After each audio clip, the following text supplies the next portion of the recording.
C'est officiel, Warren Buffett augmente son pari sur le Japon, en faisant passer ses investissements dans chacune des 5 plus grandes sociétés commerciales japonaises de 5 à 7,4%. Berkshire Hathaway avait déjà révélé en août 2020 avoir investi plus de 6 milliards de dollars dans les grandes sociétés japonaises Sumitomo, Marubeni, Mitsui & Co, Mitsubishi et Hitoshu, en prenant une participation de 5% dans chacune d'entre elles. Et nous allons ce mois-ci analyser ce qui me semble être le meilleur de ces 5 choix dans le cadre de cette analyse mensuelle. Exceptionnellement, je publierai cette analyse publiquement sur YouTube, donc si vous découvrez ce format, bonjour, je m'appelle Rémi de Truchy de Varennes, je suis conseiller en gestion de patrimoine indépendant accrédité par l'autorité des marchés financiers, et j'analyse une fois par mois une action sous ce format pour les abonnés de ma newsletter mensuelle gratuite. Si vous apprenez son existence, je vous invite chaleureusement à vous inscrire maintenant via le lien disponible en description et en commentaire pour ne pas manquer mon analyse du mois prochain. Et donc, avant d'étudier en détail l'action que j'ai préférée dans le choix de Warren Buffett, un peu de contexte. Les sociétés commerciales ou Sogo Sosha que Warren Buffett a favorisées sont des conglomérats connus non seulement au Japon mais aussi dans le monde entier. Leur myriade d'activités commerciales va du commerce de gaz naturel à la fabrication de navires de croisière. Après son premier plongeon, Warren Buffett a augmenté sa participation l'année dernière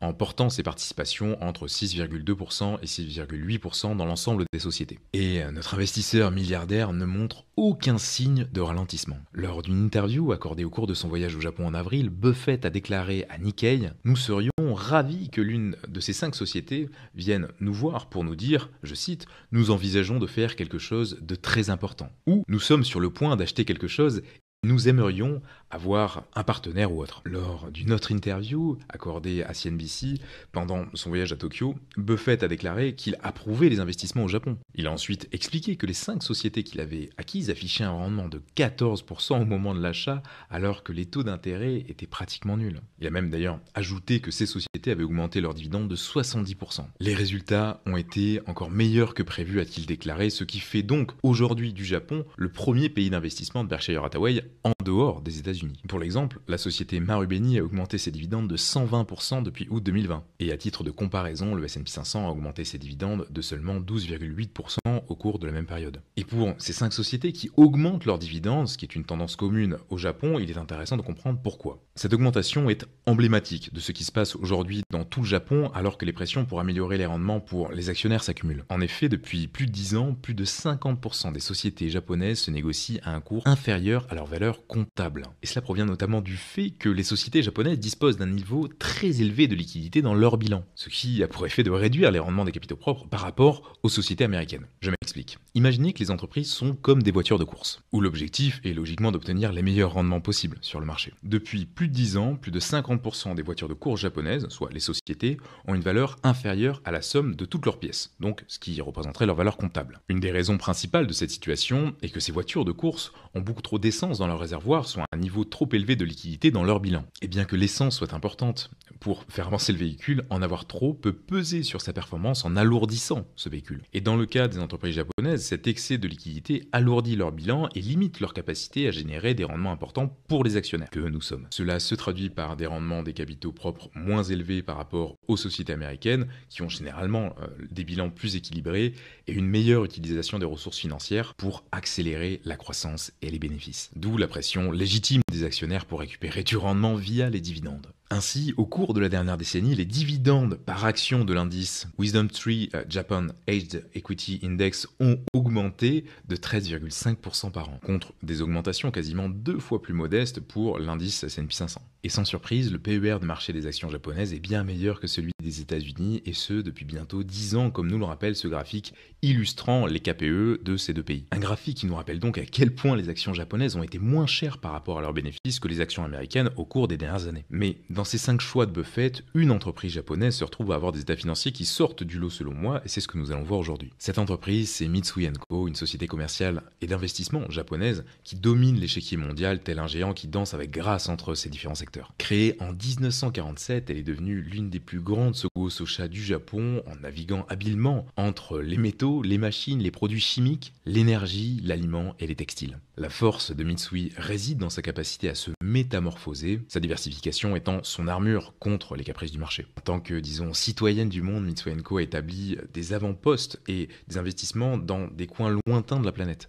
Cette présence mondiale lui confère un accès unique à de nouvelles opportunités commerciales et lui permet d'exploiter les synergies entre ses différentes opérations. C'est également une société connue comme Berkshire Hathaway pour sa capacité à nouer des alliances stratégiques intéressantes. Dans le domaine de la santé par exemple, Mitsui possède respectivement 20 et 40% des géants Fuji Pharma et QVC Japan. Dans le secteur de l'énergie, Mitsui mise également beaucoup sur le GNL, qui est un combustible fossile potentiellement moins polluant qui peut constituer une étape importante vers un avenir énergétique plus durable. La part totale de Mitsui dans la production de gaz naturel liquéfié s'élève déjà à 10 millions de tonnes par an. Mais Mitsui ne se contente pas de détenir des participations dans les installations de GNL, elle est également impliquée dans le commerce mondial du GNL. Et surtout, elle détient une participation de 20% dans le gisement de gaz naturel de la zone numéro 1 du Mozambique, un des plus gros réservoirs du monde. Bref, la diversification de son savoir-faire est aussi impressionnant que résilient, mais qu'en est-il de ses fondamentaux, Rémi, me demanderez-vous logiquement. Et à notre habitude, nous allons répondre à nos 3 questions fondamentales. Premièrement, notre entreprise a-t-elle un avantage sur ses concurrents? Bien que l'entreprise fasse des bénéfices très conséquents, ses marges nettes et d'exploitation ne dénotent pas. Elle évolue dans un secteur très concurrentiel dans lequel il est difficile de se démarquer. Ensuite, l'entreprise est-elle bien gérée? On remarque d'excellents bénéfices par rapport aux fonds propres, cependant, ses dépenses d'investissement sont également très lourdes. Maintenant, elle garde tout de même beaucoup de liquidités malgré ses dépenses. Et enfin, bien qu'elle soit importante, sa dette peut rapidement être couverte par ses bénéfices. Enfin, l'entreprise est-elle une bonne affaire vis-à-vis de son prix d'achat? L'avenir de Mitsui semble très prometteur au vu des indicateurs de valorisation clés que sont le PER et le PEG par exemple. Elle semble particulièrement sous-évaluée et a beaucoup de liquidités encore pour se développer. Cependant, il conviendra logiquement de comparer cette entreprise à d'autres acteurs du secteur pour s'assurer qu'il n'y ait pas mieux. Mais comment pouvons-nous faire cela et surtout quel serait un bon cadre de sélection pour une pépite japonaise Rémi, me demanderez-vous logiquement. Pour ce faire, passons sur notre logiciel Value Investing Screener. On se retrouve donc sur Value Investing Screener au Japon pour essayer de trouver une entreprise encore meilleure que celle que nous venons d'analyser grâce à notre cadre de sélection d'un point de vue comptable. Partons donc dans les filtres avancés et je vous ai préparé un cadre de sélection pour cet email mensuel au Japon. Pour ce faire, encore une fois, on répond à nos 3 questions. L'entreprise est-elle intéressante? Est-elle sous-évaluée? A-t-elle un prix attractif? A-t-elle un avantage concurrentiel? Et ensuite, est-elle bien gérée? Pour ce faire, je vais m'intéresser à des ratios de valorisation pour répondre à la première question, que sont le price to book et le price earning growth. Le price to book va m'assurer d'acheter une entreprise dans le cadre d'un price to book entre 0 et 1 à un prix inférieur à sa valeur comptable. Le price earning growth va ensuite m'assurer d'acheter une entreprise peu chère par rapport à ce qu'elle produit en matière de résultats comparé à sa croissance, ce qui est le fameux critère de Peter Lynch, que je vous invite à regarder plus en détail via la vidéo que j'ai faite à ce sujet.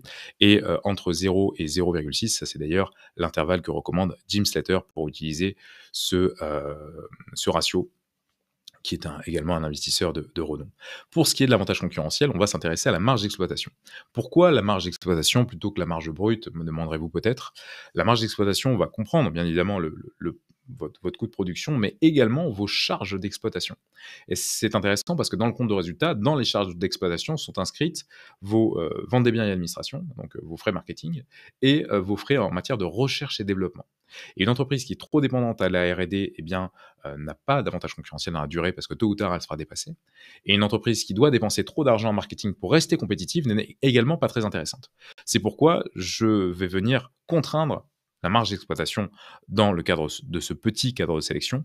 Et ensuite, en matière de gestion, je vais m'intéresser au return equity et je souhaite un return equity, un rendement sur le capital supérieur à 15%, parce que comment souhaitez-vous avoir un rendement sur votre capital de 15% par an pendant 20 ans si votre entreprise ne produit pas déjà ce rendement en matière de retour sur son capital? Et ensuite, je vais prendre le ratio debt equity pour m'assurer que cette entreprise ne soit pas trop endettée.